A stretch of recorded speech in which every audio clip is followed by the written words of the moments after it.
Coming up on the Inside Indiana Business Television podcast, close to 6 months after the pandemic hit, how is Indiana's economy faring? We take a look at a far from traditional Indy 500. Downtown Attica fights to make a comeback. A Purdue Research Park company zeroes in on air quality. How high-tech are Indiana's manufacturing companies? Anderson University looks to become a cybersecurity leader. And we preview Devour Indy Summerfest. Welcome to the Inside Indiana Business Television podcast. I'm Andy Ober. Nearly 6 months since the pandemic hit, what is the state of Indiana's economy? Things could be looking up a bit, thanks in part to economic development announcements this week from companies including Mission Foods, Corsicana Mattress Company, and Alliance Steel. Secretary of Commerce Jim Schellinger joined Inside Indiana Business host Gary Dick with details. Obviously, the pandemic has impacted all industries in all states around the country. Your take, your assessment on economic development in 2020, given the pandemic? Well, Gary, we've had a good year in 2020. I've told people we're obviously going to have a record year because one, we had to do economic development during a pandemic, and not only just a health crisis, but also a financial crisis and a civil discord crisis that we have going on. So I really, truly appreciate the governor's leadership on all fronts on what he's been doing over the past 6 months. And in 2020, so far, we knock on wood, we're very privileged. More than most states in the country, maybe more than any other state in the country. We are approaching 20,000 new job commitments this year, which has us on pace for another record year. We have got over $2.7 billion in capital investment this year so far, and the wages are over $27. So it's really good news for Indiana as a whole, and we're really proud of that. 168 projects, and that's a good start for us to, or a good place to be as we come down the home stretch, even if we don't have fans. Yeah, right. And you know, an indication that the companies obviously are making decisions for 3-5 years down the road and need to make those decisions. Big jobs announcements, as I mentioned this week, Mission Foods in Plainfield, 550 jobs, Corsicana Mattress Company, 350 in LaPorte. These are some deals with big jobs numbers. Big numbers, and we've got in our pipeline today. We track our top 25 relentlessly because usually by then we've already given them a deal, put it into paper. Our hit rate's 85-90% when we have deals on the pipeline that are in that top 25. We're tracking 22 right now because we've already landed. We landed 3 last week, but in that top 25 we've got over 6,000 jobs, new jobs that will be committed. We have over $2.1 billion in CapEx. And again, these jobs will do nothing but increase our wages. And we'll get probably up to 27 and a quarter. Yeah. So it's been great so far. And I think it has a lot to do with the way leadership in this state is acting on all fronts. Start with the business leaders. They're the ones that create the jobs, Gary. As you know, you talk to them all the time. And you mentioned these 3 companies. They're outstanding. The governor today at 11 a.m. was up doing the ribbon cutting at Alliance Steel. This is a company that came here from Illinois. We have a lot of businesses that have come here from Illinois, and they are just a fantastic company. And as you mentioned, 130 new jobs, and their CEO, Andy, is just as good as can be. And, yeah, hey, Jim, talk about that because it's a headquarters operation announced a couple of years ago, but moving from Illinois to Gary, big announcement for folks in Gary. Illinois continues to be a place where Indiana's having some success. We do. We love to compete with Illinois, and we say that affectionately. They're obviously our neighboring state. But from an economic standpoint and from what they're able to do as a state relative to taxes, regulations, amenities, the things they have gone, they cannot compete with us. So these companies come to us. We don't approach them. And we have over 60 companies that have relocated to Indiana over the past year and a half, 2 years.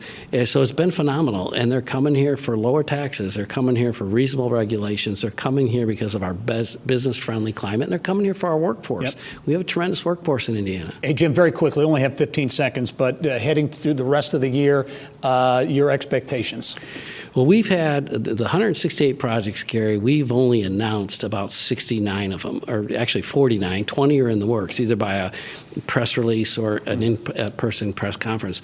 We still have over 100 that haven't been announced, and we have all these great pipeline projects. So we never closed down as a state. We're getting back on track, the governor's plan, but I told the governor we've continued to log laps during this time. We've never stopped, albeit under a yellow flag. Yep. All right. Very good. Jim Schellinger, Indiana Secretary of Commerce, as always.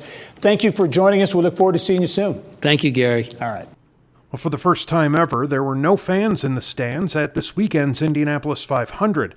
That was a tough pill to swallow for Penske Entertainment Senior Vice President Allison Melanchthon, who has managed events in Indianapolis ranging from the Olympic trials to the 2012 Super Bowl. She joined Bill Benner on Inside Indiana Sports in this interview taped before this weekend's race. You've had extensive event experience, national, international, world championships, Olympic Games, and, as we mentioned in the intro, the Super Bowl itself. But can you put this into any kind of event perspective with everything you've had to deal with? You know, it has been a fascinating 5 months, I guess, since the beginning of this. And I thought in my career, having worked 9 Olympic Games and so many other events, that I had encountered just about every hiccup you could encounter. But this one was a big one. And, you know, from day one, it was a moving target. And that was the difference from so many the other event challenges I have worked on in my past. The ball kept moving and moving and moving and moving. And so, you know, just trying to stay enough ahead of it and control the things we could control in an event plan was a real professional growth experience for me. And, you know, I guess I'm never too old to learn new things. But this one was very different from the other experiences that I have had to manage. But you know, we worked through it, and the race is coming. We're excited that we're going to get cars on track. And I know that you've had to, for every new development, you had to come up with different scenarios. If you could, the decision-making process with you, Mark Miles, Roger Penske, had to be just incredibly grueling, but also pretty fascinating. Yeah. You know, that's exactly right. Those two words are perfect, Bill, grueling and fascinating. And, you know, when it all started happening sort of mid-March, we were in St. Pete at the IndyCar race. We ended up postponing that race. And it was one of those mysteries, like, okay, we know that this virus is spreading. We know we have to put protections in place and started scenario planning. But every time we came up, you know, okay, we're on plan number 10, something else in the health metrics would move. Okay, we're on plan 20, and then something else would move. I'll tell you, our city comes together like no other city I've ever lived, and this was another great case of it. You know, we got on the phone immediately with the Colts and the Pacers and the Indians.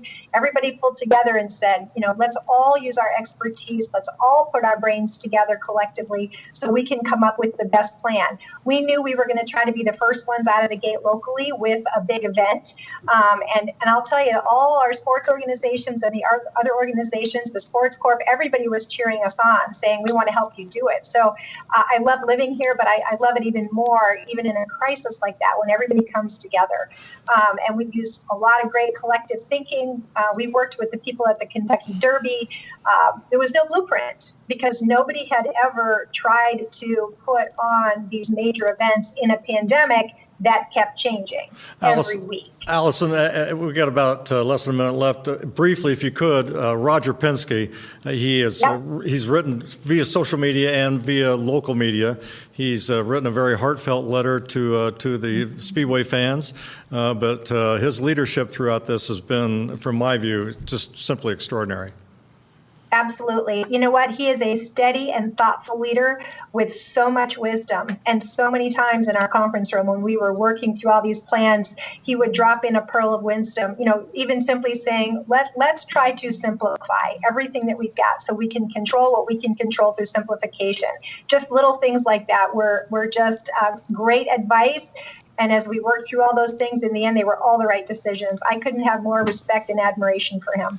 Well, Allison, thanks for being on the show. And we want to remind everybody that even after this weekend is over, there will be races in the first weekend of October at the Indianapolis Motor Speedway. And we know that you will do your best, whatever the conditions may be. Allison Melanchthon, thanks for being on the program. And we wish you the best and can't wait to watch that green flag. Thank you, Bill. Thanks. In western Indiana, along the banks of the Wabash River, you'll find Attica. It includes 50 historic buildings and was once a destination attracting names like Al Capone, Bing Crosby, and Betty Davis. Now its residents are fighting to save their downtown. Around Indiana reporter Mary Rachel Redman has more. In the 1800s, when they planned Attica, someone had the foresight to go ahead and build our downtown along the Wabash River. We're all tied in together. We all have this unique fiber. We have this character. We have that small town look that people love so much. And residents and business owners want to try to save that. As the only downtown listed 2 years in a row on the state's 10 most endangered list, Indiana Landmarks is hoping they can do just that. Attica, as a community, is so fortunate to have so much historic fabric. The historic downtown, such a unique heart to the community. Placing it on a 10 most, we hope that it would start to draw attention to it, make people aware of it. But it won't be easy, especially for a downtown whose peak span from 1845 to the early 1940s. Population shifts to bigger cities, and the advent of the automobile slowly chipped away at Attica's historic downtown Perry Street. Now the clock is ticking in 2020 to save the beloved 175-year-old Indiana town. So it has a tremendous history for Indiana, tremendous history on the Wabash, and it's part of our heritage. It's part of what makes us special. It's part of what makes it powerful for future generations. So if we lose that, then we just become another city. I haven't seen the attention that we need yet because financially we need so much to get done on the facades, and we have buildings that are coming down, especially the old hotel. There's a lot of people that do want to get it taken care of, but then there's neighbors that are upset because there's bricks falling off of it. If these bricks could talk, the stories they'd tell. Behind me is the historic downtown Attica Hotel that was built in 1853, and as you can see, it's clearly in need of major repairs. But will they get done before it's too late? Well, the hotel goes way back to when Betty Davis and Al Capone supposedly ate there. There was all kinds of a history. Bing Crosby ate there. It's just had such a history through the years that, it's something we really would like to save if we could save it. Unfortunately, in 2012, the rear facade of the north wing collapsed.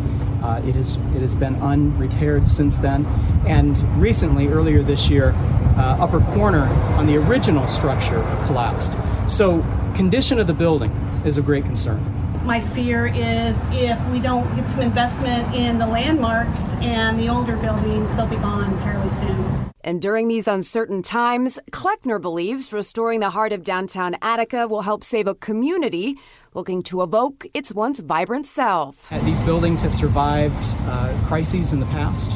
We've survived those. The community has survived. So I think the downtown sort of evokes that sense of continuity. The city of Attica is not down and out. We've got several successful factories. We have a tremendous tourism industry.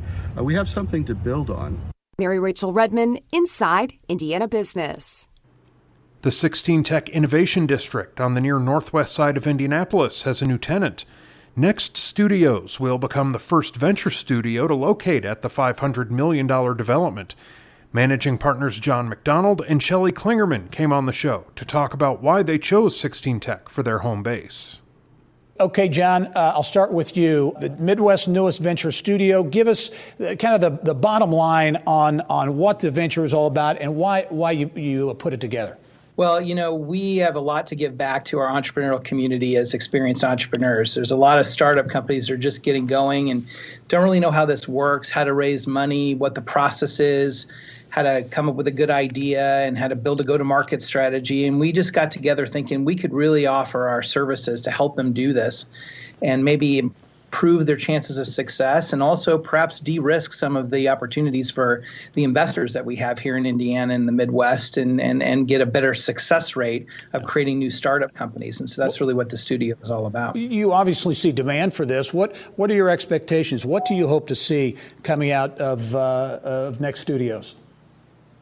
Well, starting up a startup company is really hard. You don't often have a lot of friends, and there's certainly a lot of mysteries about it. And so we look at all of our rankings in the state in regards to entrepreneurship and startups, and as we've talked about many times before, we're not hitting the top of those marks, right? So we need to be doing better. And so as we were getting together as entrepreneurs entrepreneurs trying to figure out what we could really do to help this, we thought, wouldn't it be great if there was a group of people that could get together as entrepreneurs, help entrepreneurs get going, and even help them connect to other entrepreneurs that are building their businesses too, and service providing things like PR and marketing and other sorts of capabilities. So really bring those elements together. And I think the result, Gary, hopefully will be a much greater success rate for the startup community here in our state.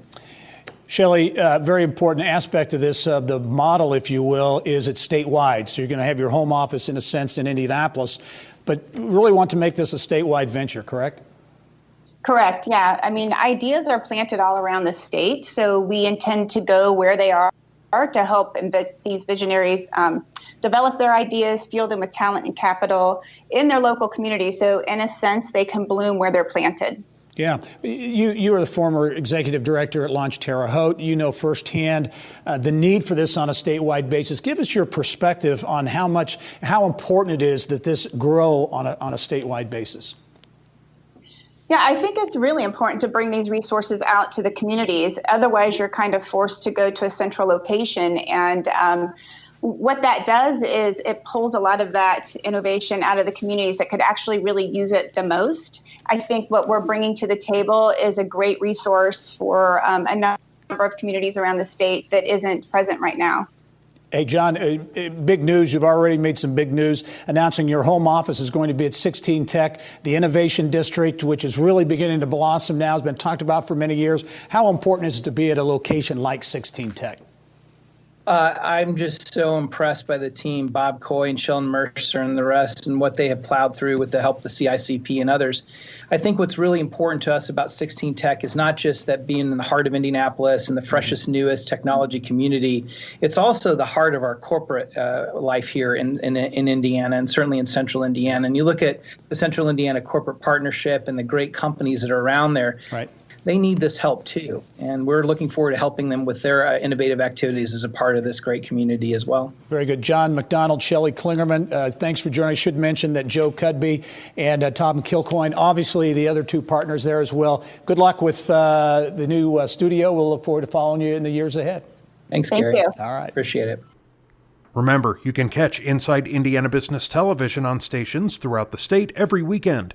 Head to InsideIndianaBusiness.com to check listings.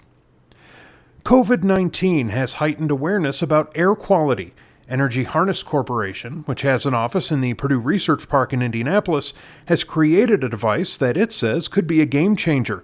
Midwest Division Managing Director Patricio Deneri spoke with Kylie Valletta in the Business of Health.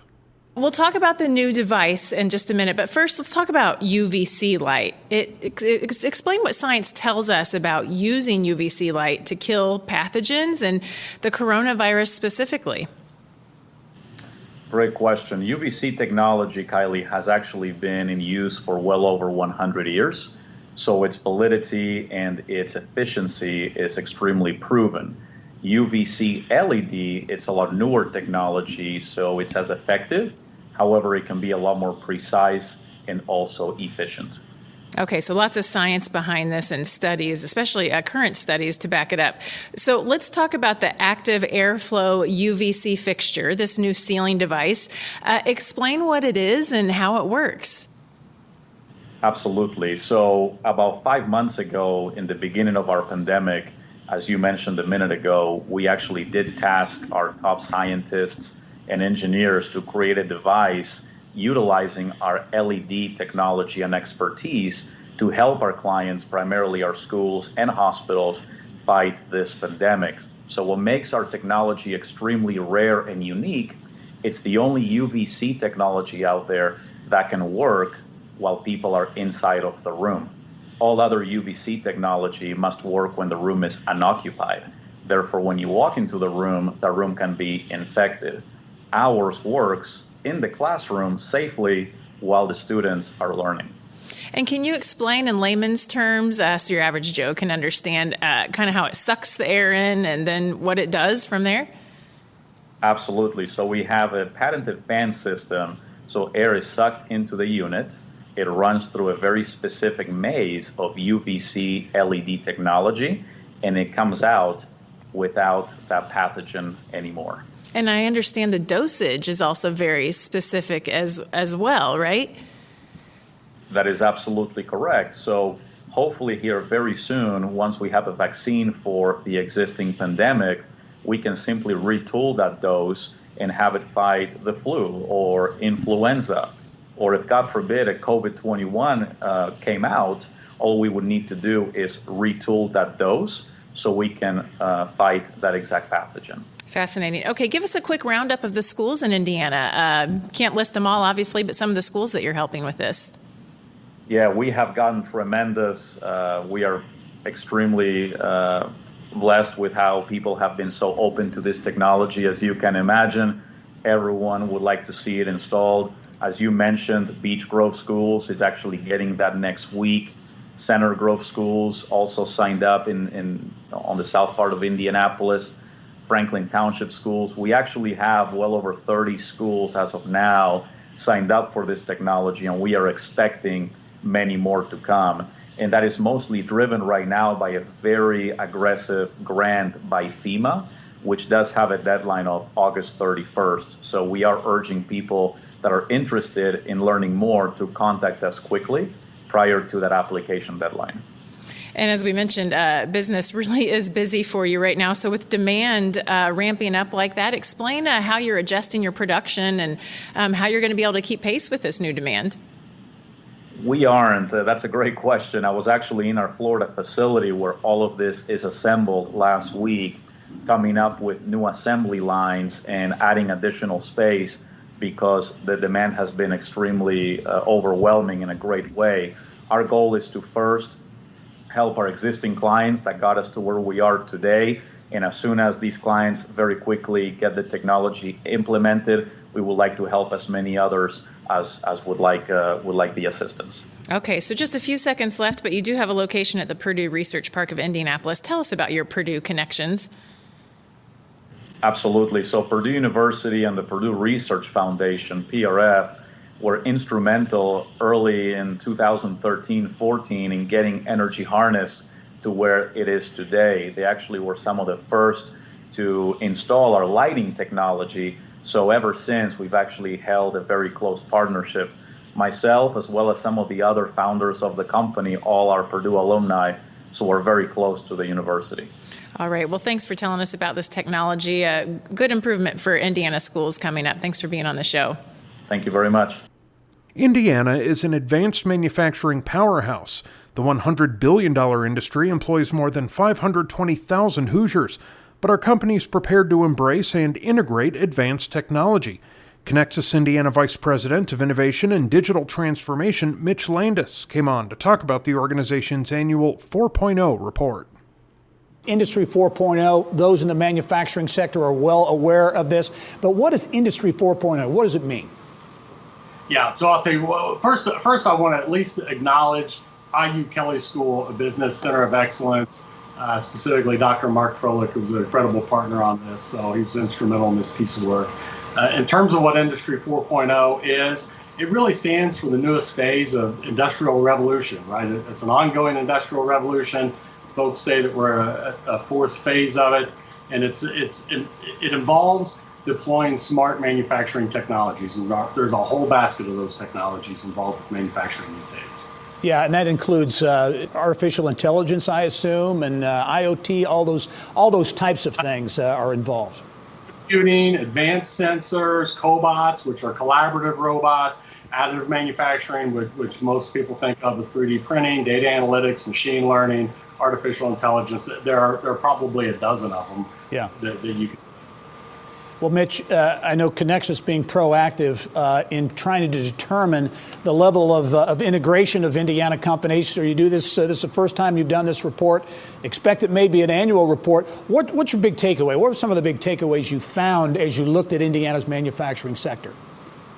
Well, what we found is that the Indiana companies, they're at various stages of adopting advanced technologies. We find that the larger, more established companies, they're a little bit further ahead of the curve. They're leading the way.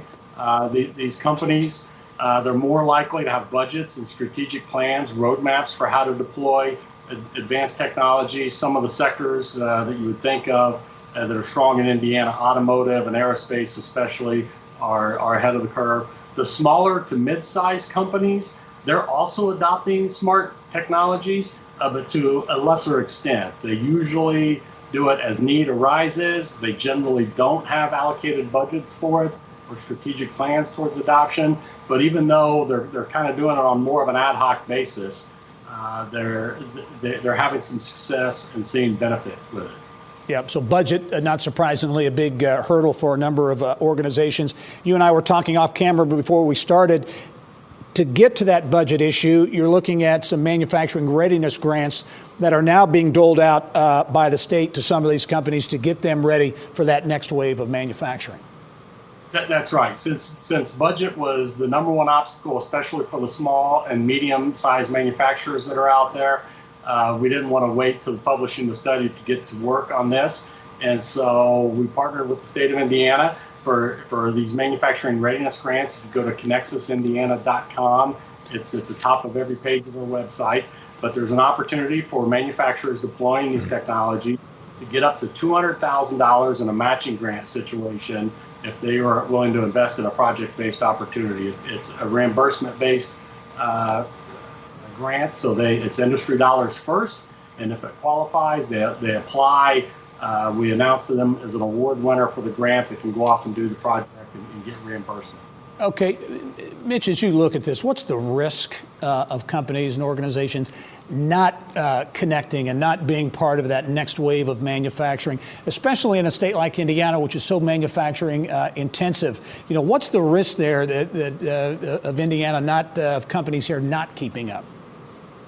Yeah, well, Indiana is the most manufacturing intense state in the nation, and it must lead, right? You already mentioned it's about a third of our GDP, 20% of our jobs. Digital transformation, it's underway, and it's underway globally, and it's kicking into gear quickly. And so, the truth is, it's going to take a significant investment in technology in order to advance our competitive position in manufacturing, or frankly, even to hold our position. So the stakes are high. We need to do that. And as I've mentioned, the larger companies are leaning into it. The smaller companies are lagging behind. And there's some amount of concern that some of the smaller companies who tend to be suppliers to tier one OEMs, they might lose their ability to qualify in the supply chain if they don't make investments. All right, Connexus Indiana out with the Connexus 4.0 report, really focuses on the industry 4.0, that industrial revolution that continues to take place. Mitch Landis with Connexus, thanks for joining us. Very interesting data. We look forward to following up on the report going forward. Thank you, Gary. All right. Teaching the important intricacies of national security and cybersecurity has become a huge academic priority at Anderson University under the leadership of President John Pistole. It makes sense. He is a former FBI deputy director and head of the TSA. He joined us to talk about the university's mission to become a cybersecurity leader in our Eye on Education segment. This is, to me, a fascinating story and has a number of legs to it, if you will. But first of all, and I mentioned your former roles as deputy director at the FBI and head of TSA. When you arrived at Anderson, and you're an Anderson undergrad, when you arrived there, you implemented some cyber and national security curriculum, correct? That's right. When I got there, almost 5 years ago now, I looked at the curriculum with our great provost and the faculty and said, what are some of the areas that we can expand on or create new opportunities that would be distinctive, compelling, and relevant to today's students, the Gen Z students who are interested in things like cybersecurity, and it turns out national security also. So we now offer both of those majors. Okay, Lilly Endowment, as I mentioned, coming in with $1 million grant to help fund this new Center for Security Studies and Cyber Defense. Talk about what is involved here, but because it includes cyber security engineering laboratory, an operations center, a lot of elements to it. Yes, and first a shout out, obviously, to Lilly Endowment for their generosity and their investment in the charting the future for Indiana colleges, universities. So we're very much appreciative of that grant to allow us to expand on our cybersecurity and national security efforts through this center. So the center basically will allow students to have not only the training and experience in terms of curriculum, but internships and cooperative relationships with companies that are looking for things such as basic security awareness, whether that's training, and even perhaps to the point of doing a security assessment, a cybersecurity assessment for not-for-profits or for other companies and other entities at a reduced cost. So our students and our professors and staff will actually be doing those out of our operations center. And this really puts Anderson University, I think, in some pretty unique company in terms of universities in the country, certainly independent universities, but that have this kind of asset. Well, that's right, Gary. We're the only independent school in the country and one of really just a small handful that have not only cybersecurity, which more and more schools are offering as a 4-year degree, and a number of entities offer certifications or things like that, but a 4-year degree and a national security degree. So 2 separate degrees that somebody could come to Anderson University, and what we're hoping to do is create a pipeline of talent for the huge demand in national security and cybersecurity that we're seeing across not only the private sector, but of course in the government. And we've been very fortunate to have some terrific leaders, particularly former government folks that I was fortunate to work with, such as the former deputy director of the National Security Agency, NSA, and the head of the National Counterterrorism Center, and 2 former attorneys general, and people like that who have come in and met with our national security, cybersecurity students, and then met with people from the community that we invite in for a public forum. And so we've been very fortunate to have that type of investment, not only from Lilly Endowment for this new center, but from those who have been in, and some still in, positions of leadership in these areas. Yeah, we saw some of the video. It looked like a high-level meeting in Washington, D.C., but it was at Anderson University, so very impressive. Yeah. Talk about, John, the potential to connect with efforts in the cybersecurity area here in Indiana, which are fairly substantial. Indiana really building on its reputation there. How does this new center fit in with that? Well, that's what we're really hoping to expand on, Gary, because what we have are a number of, I'll say, transactional relationships to businesses in the cybersecurity world. And so, for example, on campus for the last several years, we've had actually internship co-op experiences with 2 companies in the computer science / cybersecurity world. And that has allowed our students who have been majoring in computer science and now perhaps getting into cybersecurity to not only have their college education, but they're working on campus and at a much higher rate than most college students are making during their college career. And so it's that practical experience that we're hoping to expand on, and whether that's through some of the folks in Department of Defense and some of the contractors that are involved in that business, the private contractors, or in the security firms, the cybersecurity firms, several of which are right here in Indianapolis. That's what we're hoping to expand on, and again, create that pipeline of talent that can be distinctive, compelling, and relevant. Very interesting story at Anderson University, new Center for Security Studies and Cyber Defense. I know you want to get an executive director on board by the end of the year and really move things forward heading into next year. John Pistol, yes, the president at Anderson, thanks for joining us. We look forward to following this story because I think it's an important one, not only for the school, but for the state of Indiana, too. Thanks for joining us. Thanks, Gary. Great to see you. And finally this week, more than 350,000 Hoosiers work in the hospitality industry, and they've been hit especially hard by the pandemic. Proceeds from the 2-week Devour Indy Summerfest will support the Indiana Hospitality Relief Fund, aiming to help those workers. Indiana Restaurant and Lodging Association Director of Operations Elise Schrock came on the show to explain how Summerfest works and how you can get involved. Devour, the concept is not new. It's been around maybe for 10 years, a lot of years. Talk about the whole Devour concept in downtown. Other areas of the city have used it too, but what it's all about. Yeah, Devour Indy is a citywide celebration of all of the incredible restaurants that Indianapolis has to offer. This has been something that started with Devour downtown downtown over a decade ago. In 2016, it turned into a citywide event so that we could celebrate restaurants across the county. And it continues today as the city's premier restaurant week.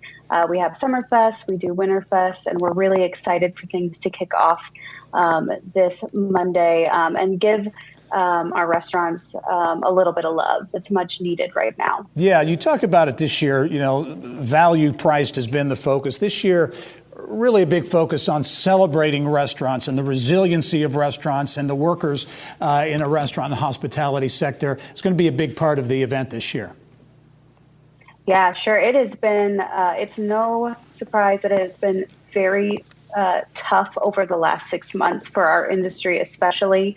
We're still trying to keep opening back up safely in ways where we can invite our guests and the public back in. But it's just been really tough as we move through Summerfest this year. We're really encouraging folks to get out there as a way to support your favorite restaurant, or maybe a new restaurant that you're looking to try, and really just celebrate them, support them, and have a great meal while you're doing it. Yeah, Devour Indy is going to support this year the Indiana Hospitality Relief Fund. You launched that several months ago, I think in April, not long after the pandemic started. Talk about the ability to support that fund and what that fund is really all about, because you've given out a lot of money to some folks who really need it. Sure. Our workers are obviously the backbone of this industry. They're who you see and who you come to know when you walk into a restaurant. And then you have back of house who are making it all happen. And at the start of this pandemic with the shutdown, so many of them found themselves without a job, even still with reduced hours. It's been a struggle for many workers. So our association turned to a relief fund that we created that gives $500 grants to hospitality workers in need. We have had thousands and thousands of applications come in. We've been able to give out a few hundred of those grants, which is great.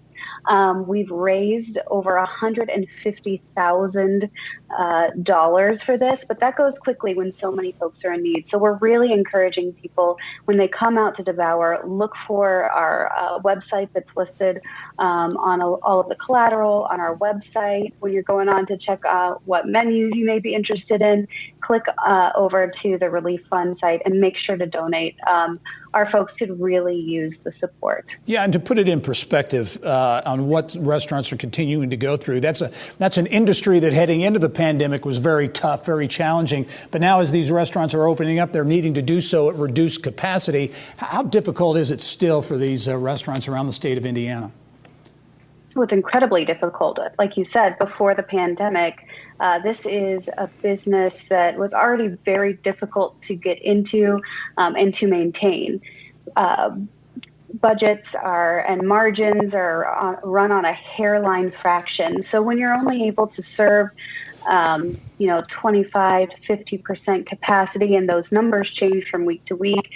Food prices are variable, and you just don't know what, you're looking over the health and safety of not just the guests, but your staff. All of those variables have just made it incredibly difficult for this industry to keep pushing forward, but they keep doing it because that's what hospitality does. Yep. Devour Indy Summerfest taking on added significance this year. It begins Monday, August 24, will run through Sunday, September 6th. Elise Schrock, the Director of Operations at the Indiana Restaurant and Lodging Association. Thanks for joining us. We'll talk to you soon. Thank you so much. Have a great one. All right. That wraps up this week's Inside Indiana Business Television podcast. Remember, you can find all of this week's TV segments, as well as the top business news from throughout the state, at InsideIndianaBusiness.com. While you're there, you can also subscribe to our platform of free e-newsletters. This is Andy Ober for Inside Indiana Business.